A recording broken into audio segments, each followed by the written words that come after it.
Hello again, fellow audiophiles. I am Wave Theory, and it's exciting today because I am back to bring you the full review of the Audeze MM-500 open back around the ear planar magnetic headphone that lists for $1,700 US. I will put a link where you can buy that direct from Audeze in the description below. This unit was sent to me brand new in the box by a friend of the channel. I have no affiliation with Audeze, so all of the thoughts that you are about to hear about this headphone are mine and mine alone. So before we dig in, please allow me a moment for some shameless self-promotion. Hey, thanks for watching this video. Please remember to hit that like button, and if you haven't, please subscribe.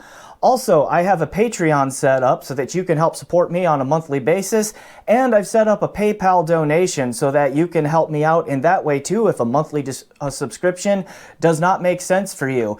Links for all of that, including the benefits, in the description below. Please check those out. All right, on with the show. I had a first impressions video of this MM-500 release a few weeks ago, and so I will put a link to that in the description down there below as well, so please check that out. So here in the review, the full review, I'm not going to talk as much about the build as I did in the first impressions, other than to say that it's a very industrial looking but still somewhat handsome unit that takes a lot of its styling cues from Audeze's new flagship, the LCD5, and I think there are a lot of sonic similarities with the LCD5 in here as well. Now, one thing of note here is that we see the name Manny Marroquin printed right on the headphone here. Now, who is that and what's the big deal? So, Manny Marroquin is an 11-time Grammy-winning mixer. And I will put a link to some of his, or where you can see a summary of his mixing work below, but he has his fingers all over top 40 radio right now, basically. He has mixed stuff for artists like Imagine Dragons, pretty sure Ariana Grande is in there, Kendrick Lamar, even some more rock-oriented stuff like A Perfect Circle and that sort of thing. So, he collaborated with Audeze to develop this headphone. His goal was to have a headphone that would bring a studio-like working experience on the road for him.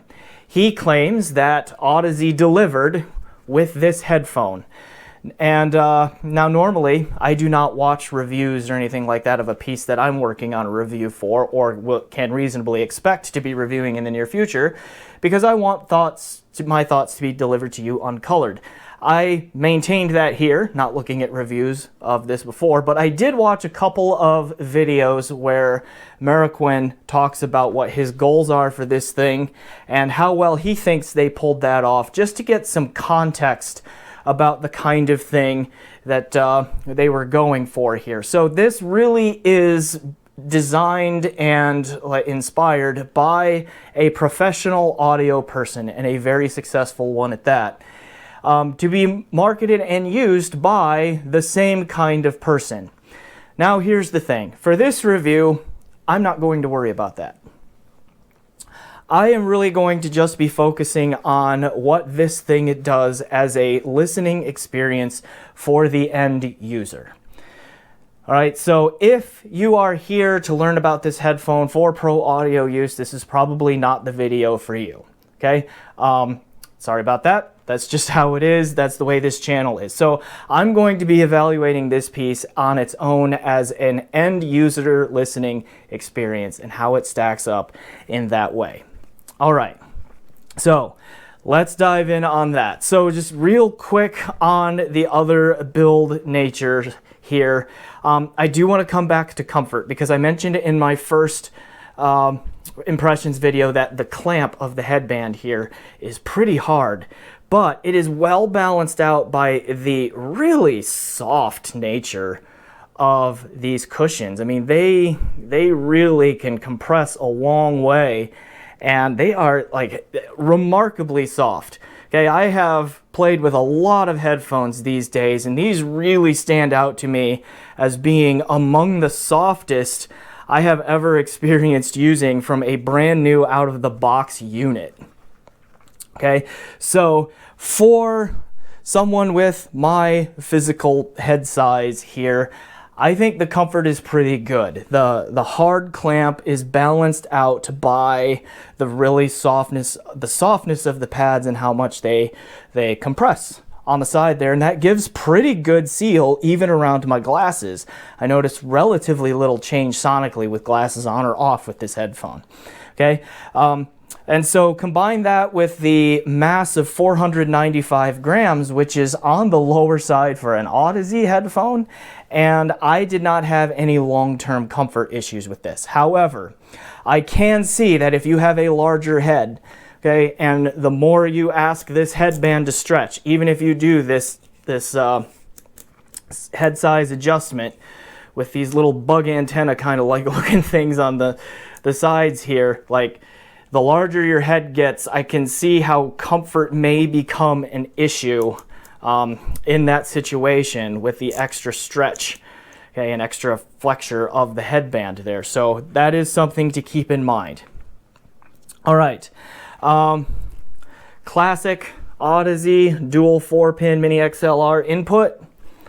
All right, removable cabling system there. The stock cable is basically the same as previous Audeze headphones. That's fun. Okay, it can easily get tangled. All right, but the one new thing about this cable here, again, it gets tangled. I pretty much had coiled this up. Oh, and now we have a little bit of a knot going on in here. Okay, point is, I wanted to show you that, okay, so I am just shy of 6 feet tall, so a little under 2 meters. For those of you in the metric system, this cable is about 8 feet, 2.5-ish meters long.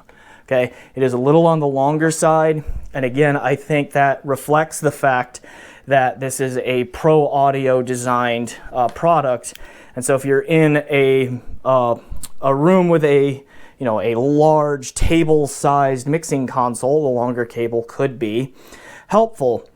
It only comes single-ended 1/4 inch / 6.35 millimeter though. All right, so keep that in mind. For the purposes of this review, I mostly used my Forza Noir hybrid HPC cable, which has dual 4-pin XLR here. It's a balanced cable, and the Audeze connectors here, so that I could plug into my balanced amplifiers. I did use a heart cabling system too, because I also checked this thing on some smaller kind of portable devices and how it drives on them, because I need to comment on that in a moment as well. Quickly, other packages, other things from the box that I didn't show before. I didn't even take this out of the plastic wrapper, but this is a nice soft bag that you can use to carry it in. No use to me, so I will let the owner of this unit play with that when it gets back to him. Okay, and then this Audeze hard carrying case here, which, makes it safe to travel with. Okay, plenty rigid, all of that kind of stuff. Makes it safe to carry around a headphone. All right. 18 ohm impedance on these things, 100 decibel per milliwatt sensitivity rating. So it is a fairly easy headphone to drive. Okay, now one of the things Manny Marroquin says is that he could finish his mixes powering these directly off a laptop in a hotel room, and even won a Grammy doing that, which is impressive. Okay, so I tried that. I plugged these into my Surface Pro 4 laptop using a heart cable so that it would fit the 3.5 millimeter connector. And I had to max out the volume on my Surface Pro 4 to get it to about somewhere between a 65 and 67 decibel average, I bet, volume level.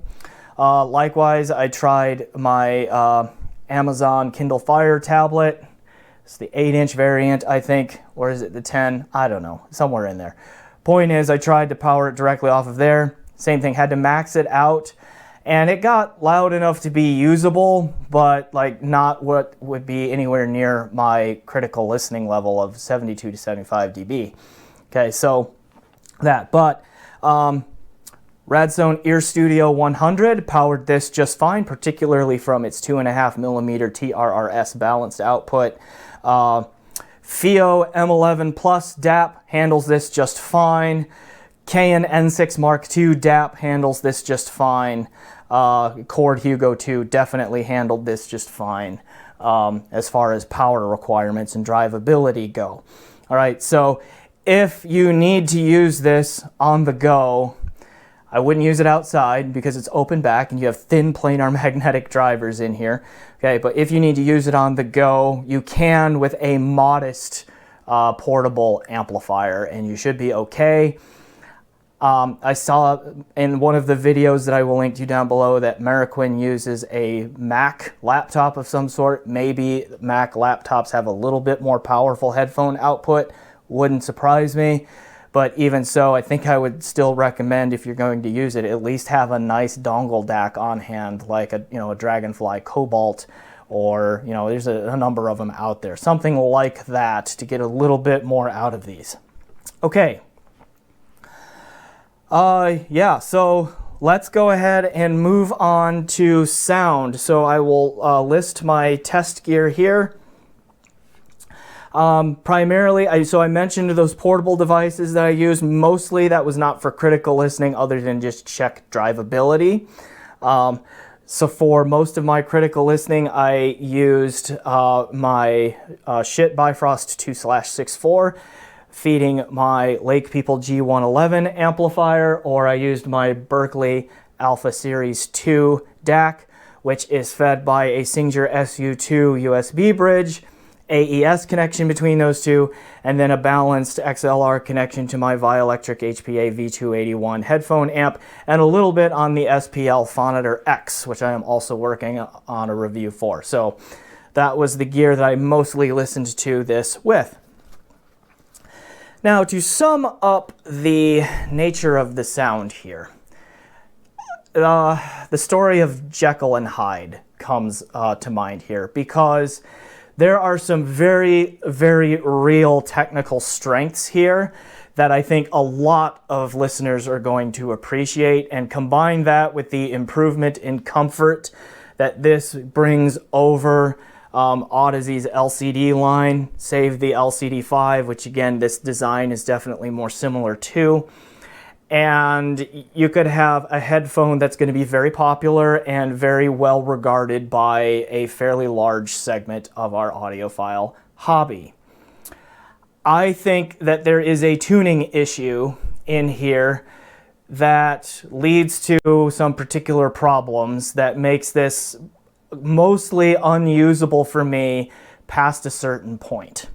Okay, I can enjoy it until we reach that point, but once we get past it, it's no longer for me, and in a very emphatic way.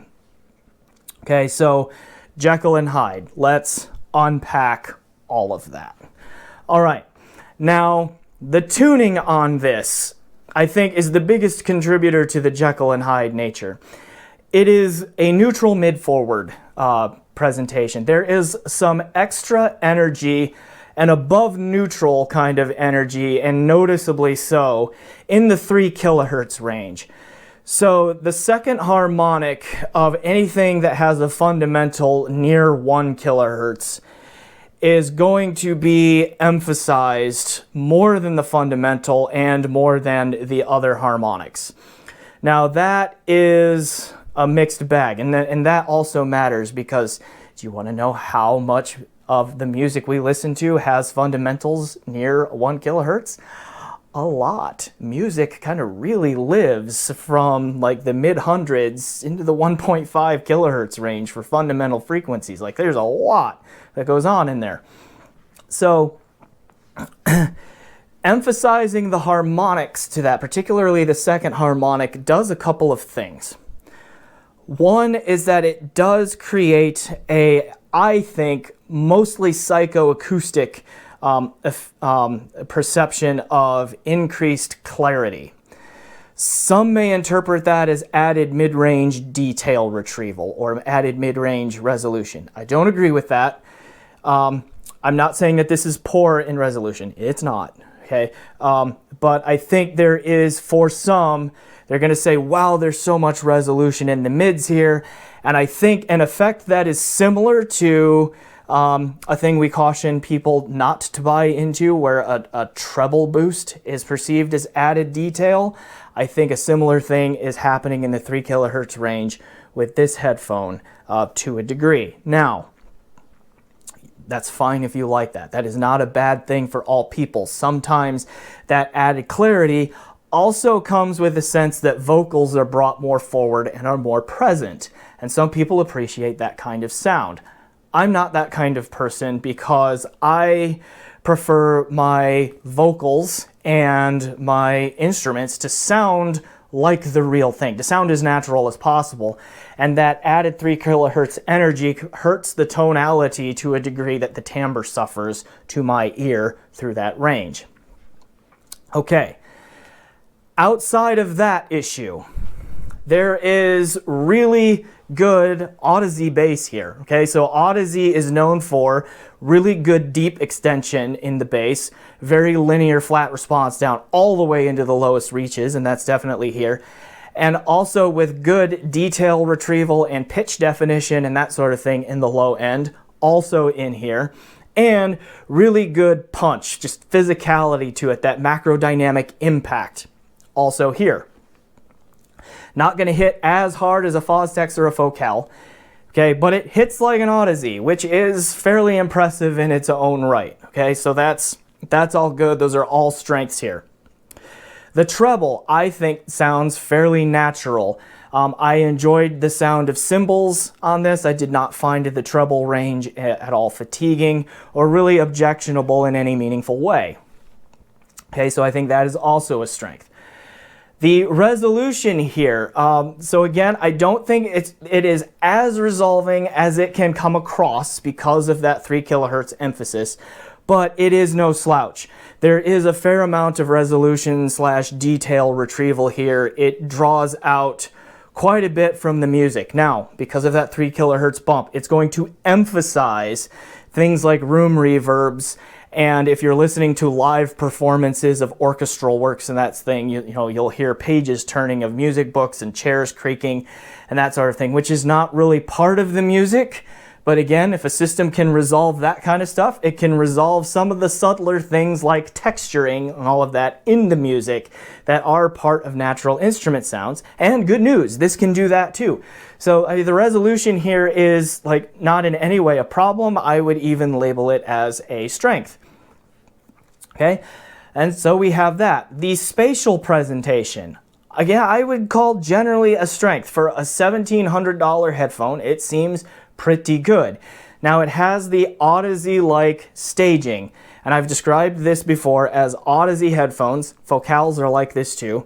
If you picture again being at an orchestral performance, like a full symphony, it sounds to me like these headphones put you on the maestro's stand.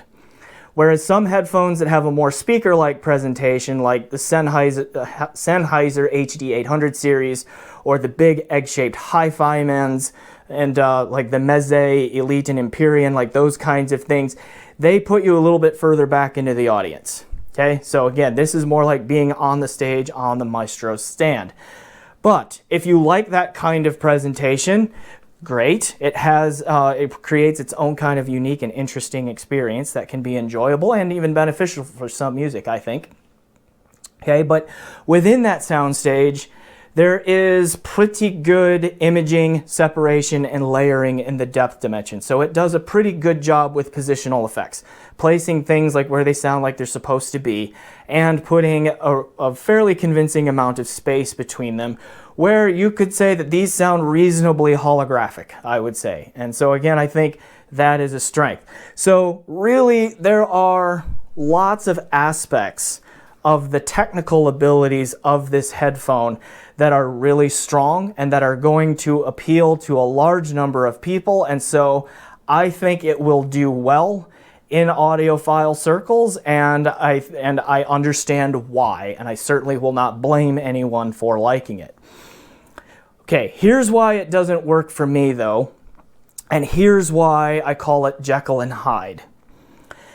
That 3 kilohertz peak, and it is a peak. Okay, you can't EQ it out with a more blunt instrument like a shit Loki Mini, which I tried to do.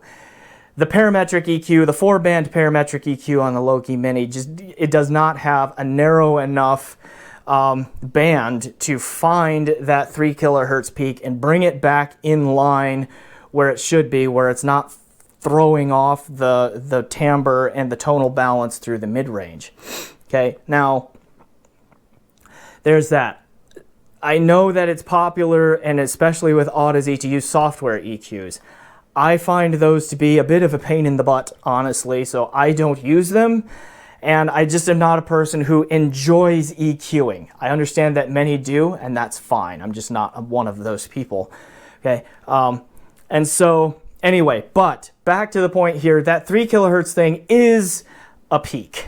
Okay, it's not a shelf. If it were a shelf, the Loki Mini could bring it out of there. But backing down one or both knobs, mid-range knobs of the Loki Mini, that the honkiness and the shoutiness of the timbre, okay, that results from that excess 3 kilohertz energy doesn't go away. It just goes up or down in terms of its presence and like how loud it is relative to the things around it, but it doesn't go away on the Loki Mini. Okay, so you need more targeted EQ to get that out of there. Now, that 3 kilohertz peak is there. I don't love it, but I like enough of what this headphone does otherwise that for the most part, I enjoyed listening to it if I kept the overall volume level at about a 65, 66-ish decibel average or lower. And that to me is a fairly common level that I use for background listening. So, I mean, I'm a professor in my paid job, so I have grading to do, I have lesson planning to do, I'm answering emails and those sorts of things. And wearing these, while doing that and keeping the volume at more of that background level, they sound really good, and I enjoy them. They have all of their technical performance that I mentioned as strengths at lower volume levels. And that is a neat party trick that these have that other headphones that I've listened to, and there's a number of them, between say $1,200 and $1,800, kind of that range that where you find just a ton of open back headphone options here. And I have a big video comparing all those, link below. Okay. In that range, these sound really good at low level detail retrieval, spatial presentation, all of that. Now, still not very natural timbre through the mids because that 3 kilohertz peak is still there, but the other stuff, good, and quite impressively so, especially at the lower levels. So if you are a quiet listener, these could be a really good option for you, even if you don't necessarily like the 3 kilohertz peak. I hate the 3 kilohertz peak, but it fills in around enough of the stuff around it that it ended up being fine, okay, and enjoyable. Now, up the overall volume level, the loudness, the sound intensity, to use the technical term, up to somewhere in the 68 to 70 dB average range. And that 3 kilohertz peak just jumps forward to my ear. So it's always there, but it just jumps forward to me, increasing that volume level. In fact, like on my Lake People G111, on the potentiometer for it, I could have the potentiometer pretty close to 11 o'clock, and these would sound good in that 65, 66 dB av range. Okay, click one more over, and then just boom, vocals would just become piercing and glary, and this headphone could become downright physically painful for me to use past that level.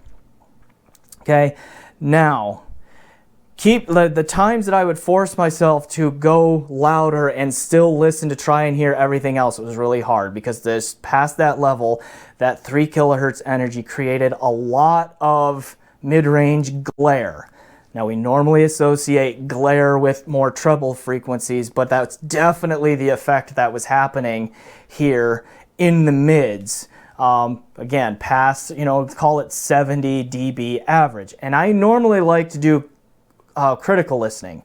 So when listening to music is the thing that I'm doing, I'm usually in the 72 to 75 dB av. So I'm a couple decibels below the lower end of my usual range on that, and these are already getting physically uncomfortable for me to use sonically, because that 3 kilohertz energy is just getting to be too much. Just too much. Okay, so that is a deal breaker for me personally on this headphone. Now, that could just be the way that it couples to my head, like it happened, glasses or no glasses, in case somebody wants to ask that. But it could just be the way it couples to my head. A resonance sets up in my ear canal, whatever. But I complain about shoutiness and honkiness in headphones a lot. Okay, I admit that I have a bit of a mid sensitivity and that I just straight up don't like that tonal quality in my music, period. Don't like it, okay? But this one is unique in how physically uncomfortable it gets at the lower volume level among headphones. Like, it has easily been the worst offender in that way. So I can push other headphones that are slightly mid-forward and have excess 3 kilohertz energy past that 70 dB thing, and it's just annoying. I don't like that sound, but it doesn't hurt. This hurts, okay? So I don't know what's going on there, but I'm also beating the dead horse. So that's the Hyde nature, okay, of it. Whereas the Dr. Jekyll nature, which again, the Dr. Jekyll, Mr. Hyde story, the alter ego, where the Dr. Jekyll is the nice, pleasant doctor and the Mr. Hyde is the monster, right? But they're the same person. Right? That's this headphone. So up to 68 dB, Dr. Jekyll, or roughly 68 dB. I don't know exactly where it is. Dr. Jekyll. I don't necessarily like the mid-forwardness, but all of the other stuff is strong, and I overall enjoy the headphone. Past that level, I just simply cannot use it because of that 3 kilohertz peak. And to get rid of it requires a level of time commitment and equalization that I find ergonomically problematic and that I just straight up don't want to do. I don't think I should have to do it. Okay? So there's that. Okay. Again, you are not obligated to have that feeling about this headphone, but that's just what it's like for me. Now, since I do comparisons on this channel, I do have that huge comparison that I mentioned a few moments ago of $1,200 to $1,800 open back headphones, of which this certainly is one. I will have to come back someday. I mean, I need to hear the new revision of the ZMF Tour as well, to put that in there. But I will come back and, update that someday. But just to give you an idea of where this falls in, I think in terms of resolution and imaging and separation, so the positional effects of audio, this thing is right up there with like the Hi-Fi-Man Aria Stealth Magnet Edition, which I thought was the overall leader in technicalities and just the all-around best headphone in that price range when I did that comparison. And I think this headphone is right there with the Aria on those characteristics. I think the physicality and the bass, the punch, the slam is right there with the other Audeze offerings.